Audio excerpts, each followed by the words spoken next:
नमस्कार, स्वागत है आपका डे नाइट न्यूज में। बुलेटिन की शुरुआत सुर्खियों के साथ। कुरुक्षेत्र पहुंचे आम आदमी पार्टी के नेता और हरियाणा प्रभारी योगेंद्र यादव की प्रेस कॉन्फ्रेंस के दौरान आज खूब हंगामा हुआ है। जी हां, इस समय की बड़ी खबर है। दरअसल यादव ने कुरुक्षेत्र स्थित जाट धर्मशाला के हॉल में आम आदमी पार्टी की जनसभा थी।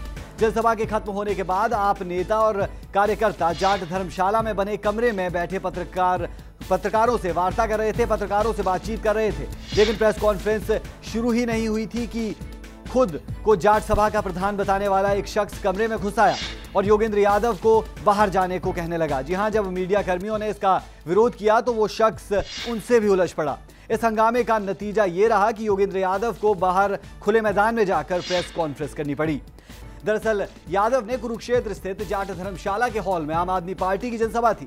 जनसभा के खत्म होने के बाद आम नेता और कार्यकर्ता जाट धर्मशाला में बने कमरे में बैठे पत्रकारों से बातचीत करने के लिए बैठे थे। लेकिन प्रेस कॉन्फ्रेंस शुरू होने से पहले ही खुद को जाट सभा का प्रधान बताने वाला एक शख्स कमरे में घुस आया और योगेंद्र यादव को बाहर जाने को कहने लगा। आप तस्वीरों में साफ देख सकते हैं कि किस तरह से हाथ हिला हिलाकर आम आदमी पार्टी के नेता योगेंद्र यादव और उसके साथ आए कार्यकर्ताओं को वहां से बाहर जाने के लिए कहने लगा। आप देख सकते हैं योगेंद्र यादव उन्हें समझाने बुझाने की कोशिश कर रहे हैं। भरपूर कोशिश की गई लेकिन उन्होंने उनकी एक ना सुनी और उन्हें बाहर जाने के लिए कहा। जब मीडिया कर्मियों ने इसका विरोध किया तो वो शख्स उनसे भी उलझ पड़ा। जी हां, जो बीच में इस पूरे के पूरे वाक्य को सुलझाने के लिए आए उन लोगों को भी कहा सुनी का शिकार होना पड़ा। इस हंगामे का नतीजा ये रहा कि योगेंद्र यादव को बाहर खुले मैदान में जाकर प्रेस कॉन्फ्रेंस करनी पड़ी। अपने दर्शकों को बता दें, इस समय की बड़ी खबर कुरुक्षेत्र की एक खबर है और आम आदमी पार्टी के नेता योगेंद्र यादव और उनके साथ आए आम आदमी पार्टी के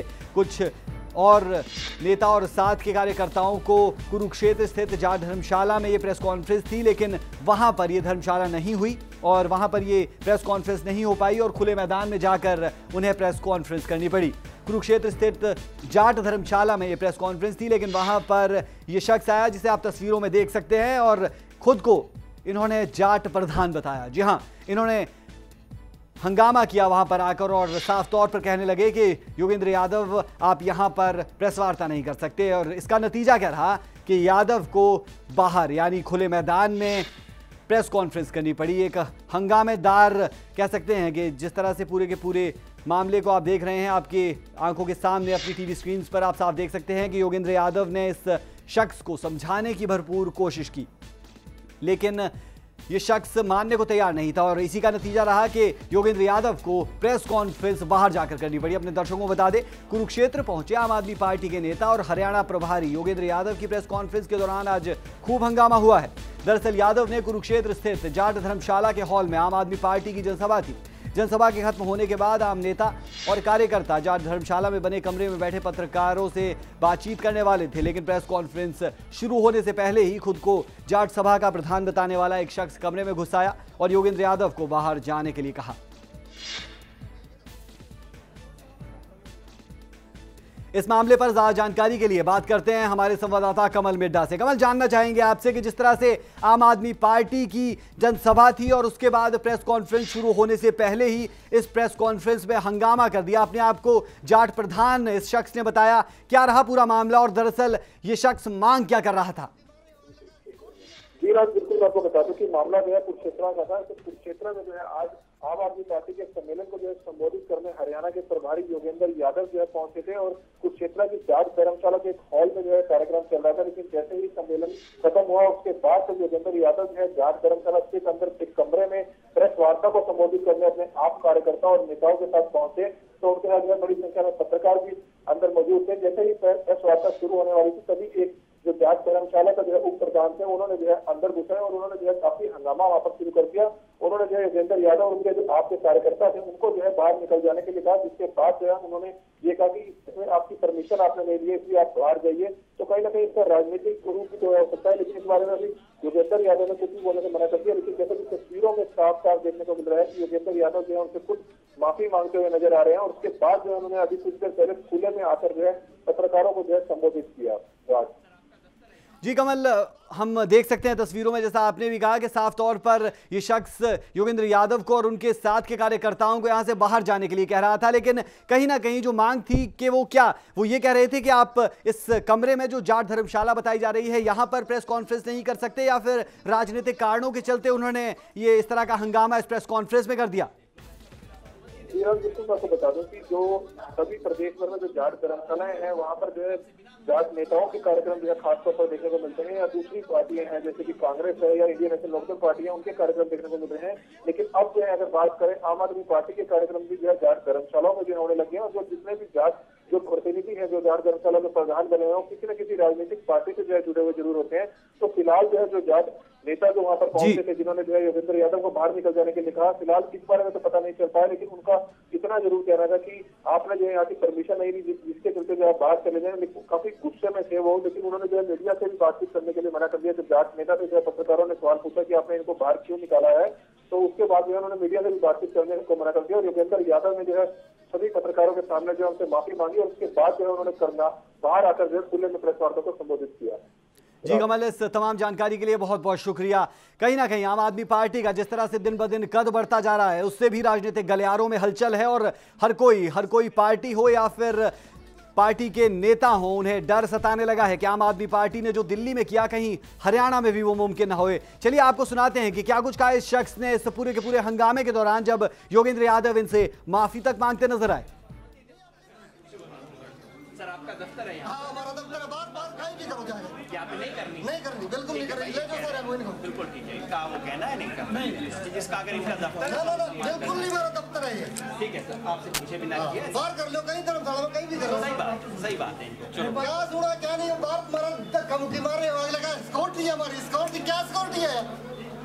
आप देख लो भाई साहब, मेरा अनुमति दो। नहीं, अपनी पार्टी बनाओ, बाहर बनाओ जाए, कोई मतलब नहीं है। आपका शुभ नाम है सर? आपसे बिना अनुमति? मैं प्रधान हूँ यहाँ का। क्या नाम है जी आपका? वही पूछे।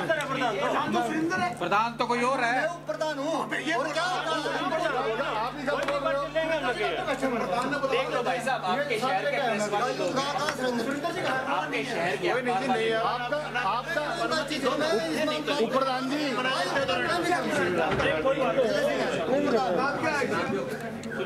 कोई बात भाई साहब, आप अनुमति नहीं देते कोई बात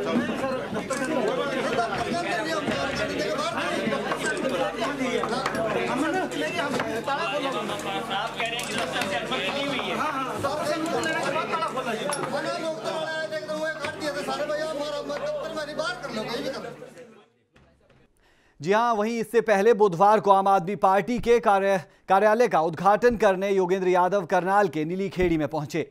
यादव ने मंगलवार को करनाल पहुंचे हरियाणा की शिक्षा मंत्री गीता बुक्कल के बयानों पर बोलते हुए कहा कि कांग्रेस हाथी है तो हम चींटी के बराबर, लेकिन कभी कभी चींटी हाथी की नाक में भी घुस जाती है।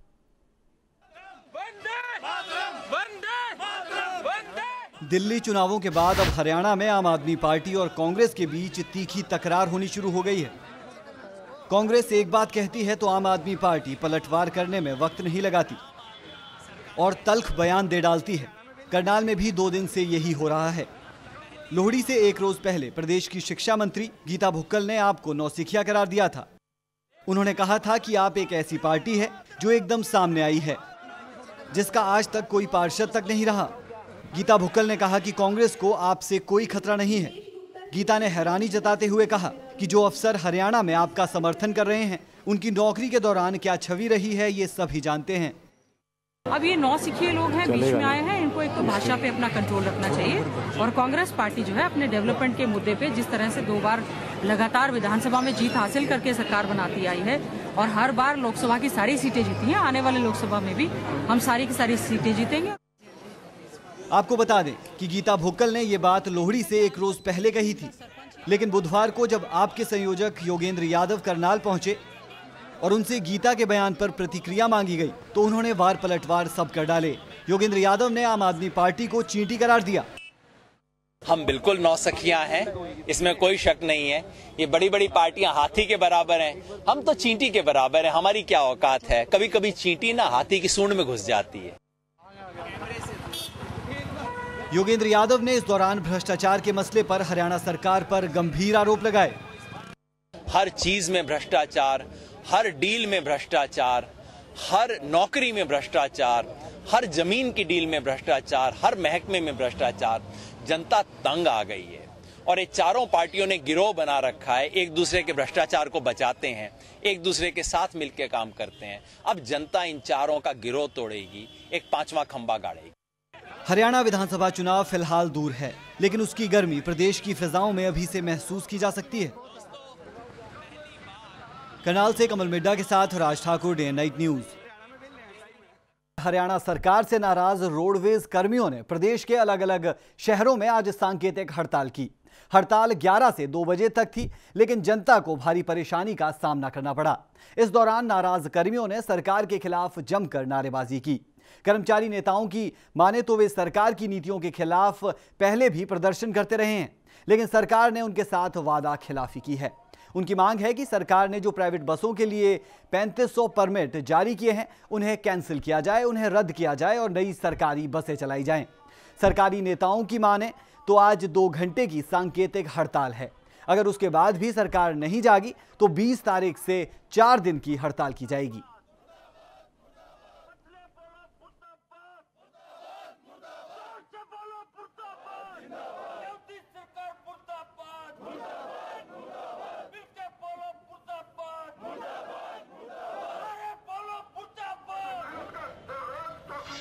आज हमने सरकार को चेताने के लिए पीछे भी हड़ताल की, लेकिन आज सांकेतिक हड़ताल के रूप में हमारी तालमेल कमेटी ने 2 घंटे की हड़ताल का आह्वान किया है, जिसमें आज 11 बजे से 1 बजे तक पूरे हरियाणा के अंदर और अपने फरीदाबाद डिपो से भी एक भी बस का पहिया 11 बजे से 1 बजे तक 2 घंटे के लिए बिल्कुल चक्का जाम है। हमारी हड़ताल आज का ये 2 घंटे का ट्रेलर है सरकार के लिए, और ये पूरे प्रदेश में अब 11 बजे से शुरू है।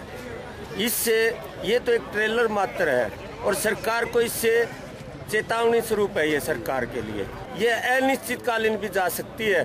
ये हड़ताल उस टाइम खुलेगी जब सरकार हमारी एक एक मांग को लिखित रूप में लेटर जारी करेगी। हम सरकार के मौखिक छलावे में इस बार नहीं आएंगे।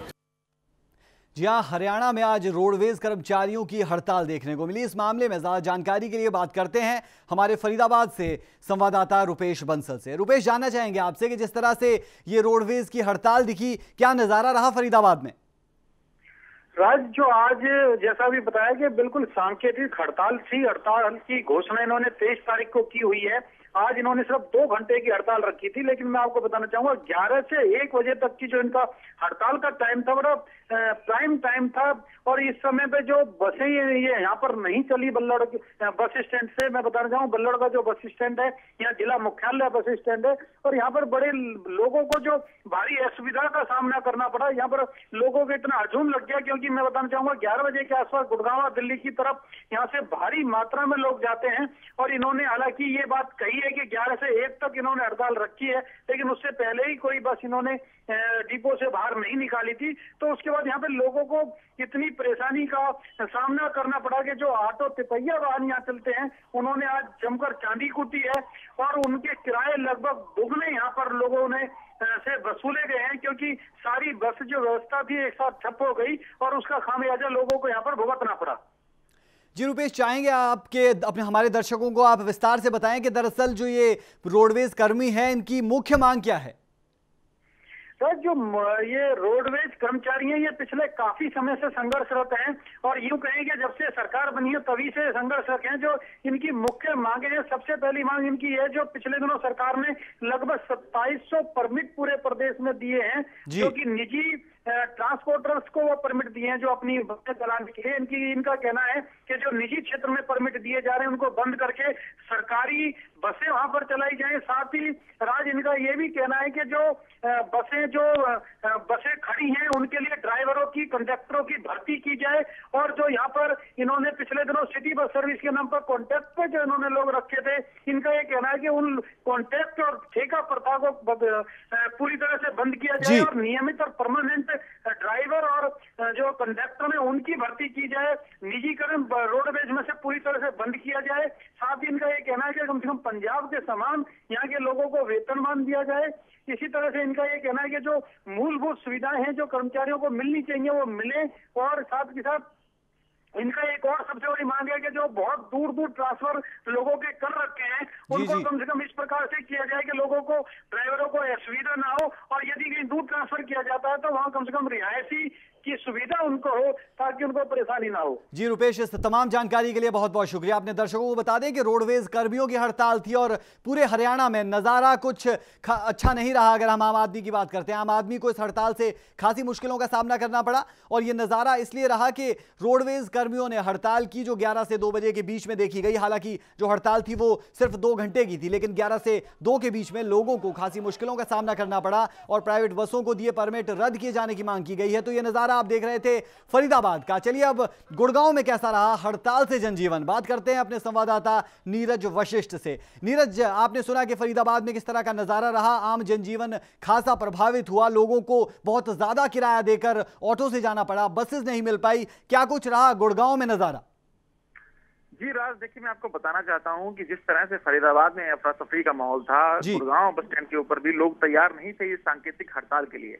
लोगों का साफ तौर पर यही कहना था कि इस तरह की हड़ताल जो है वो रोडवेज के लिए काफी नुकसानदायक है। पहले ही रोडवेज को जो है वित्तीय घाटा हो रहा है, हमेशा ये घाटे में चलती है, और उसके बावजूद ये जिस तरह की हड़तालें करते हैं कर्मचारी, इसको लेकर जो है प्रशासन की तरफ से भी पहल की जानी चाहिए। जिस तरह की 10 सूत्रीय मांगों की इन्होंने मांग की थी सरकार से, उसको लेकर भी सरकार को कोई ठोस कदम उठाना चाहिए। जी नीरज, देखिए सांकेतिक हड़ताल थी और सांकेतिक हड़ताल से ही लोगों को किस तरह की मुश्किलों का सामना करना पड़ा।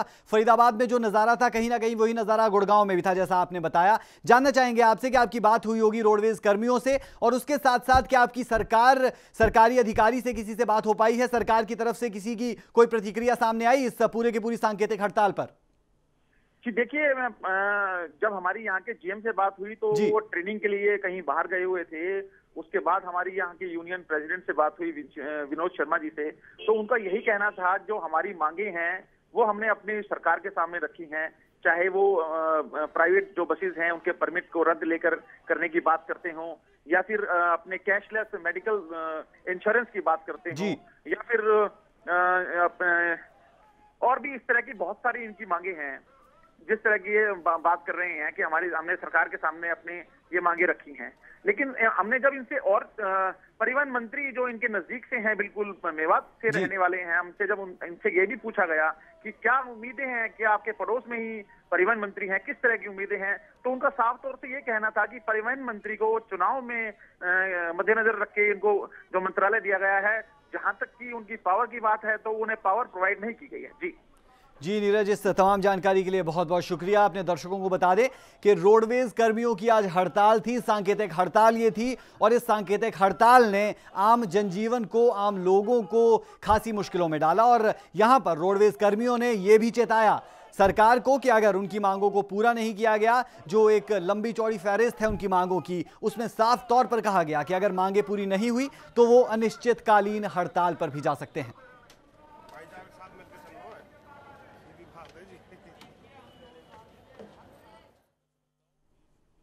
हरियाणा के मुख्यमंत्री भूपेंद्र सिंह हुड्डा ने गुड़गांव जिले के सोहना ब्लॉक के ग्रामीणों के विस्तार के लिए 3 करोड़ रुपए दिए हैं। जी हां, सोहना ब्लॉक के लगभग 10 गांवों के सरपंचों ने जितेंद्र भारद्वाज की अगुवाई में हुड्डा से मुलाकात की। हुड्डा ने कहा कि राज्य सरकार गांव के प्रसार के लिए पूरा ध्यान दे रही है, ऐसे में कहीं भी इस काम के लिए धन की कोई कमी नहीं है। यह सहायता राशि हरियाणा रूरल डेवलपमेंट फंड की ओर से दी जाएगी। इस मौके पर तालू इलाके के 70 से 80 के बीच दोहलीदार, बूटीधार और भोंडेदार ने भी हुड्डा से मुलाकात की और जमीनों का मालिकाना हक देने के लिए उनका धन्यवाद दिया। हालांकि इन जमीनों ने मालिकाना हक देने में थोड़ी अड़चन आ रही है, लेकिन हुड्डा ने इसके हल के लिए अधिकारियों को निर्देश दे दिए हैं।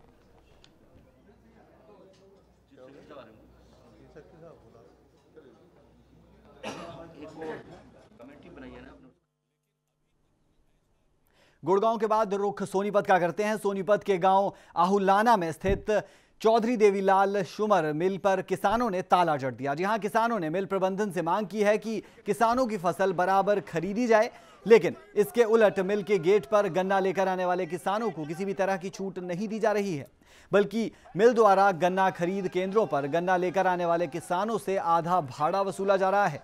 किसानों का आरोप है कि मिल द्वारा गन्ना खरीद में भी गड़बड़ी की जा रही है और किसानों से भेदभाव किया जा रहा है।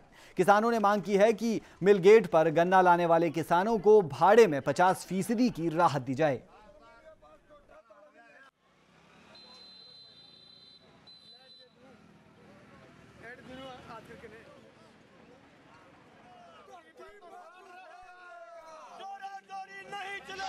गन्ना है उसको सेंटर को 65% दे रहे हैं और हमारे को 22% मिल गेट पर पहुंचाने वाले को 22% दे रहे हैं। हमारी यही मांग है, प्रमुख इनको बराबर किया जाए। हमारी मिल गेट के किसानों की मांग है कि जब तक सेंटर के बराबर नहीं कर दिया जाता, सेंटर के किसानों की पर्ची रोक दी जाए और तब ये बराबर हो जाए, तब उनको भी पर्ची दे दी जाए।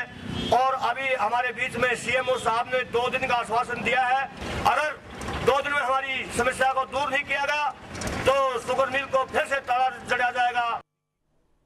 लोकसभा चुनाव कुछ महीने बाद है तो हरियाणा में विधानसभा चुनाव भी आने वाले हैं और ऐसे में हरियाणा के लिए मुश्किलें बढ़ती जा रही है। जी हां, खासकर कांग्रेस के लिए कारण साफ है कि एक तरफ जहां देखने को मिला कि रोडवेज कर्मचारी नाराज दिखे कांग्रेस पार्टी से, तो दूसरी तरफ किसान भी नाराज दिख रहे हैं कांग्रेस पार्टी से। रुक करते हैं अगली खबर की ओर। आम आदमी पार्टी की मुश्किलें बढ़ती जा रही है। लक्ष्मीनगर से विधायक विनोद बिन्नी एक बार फिर बागी हो गए हैं। उन्होंने कहा है जो मुद्दे पार्टी ने जनता के बीच घोषित किए थे, आज वो पार्टी के एजेंडे में से काफी पीछे रह गए हैं। बिन्नी गुरुवार को 11 बजे इस मसले पर प्रेस कॉन्फ्रेंस करने जा रहे हैं।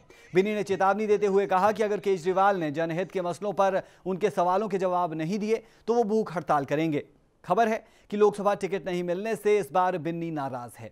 सरकार बनने से पहले जब मंत्रियों के नाम तय हो रहे थे तब भी बिन्नी ने बागी तेवर दिखाए थे, लेकिन बाद में उन्हें मना लिया गया था।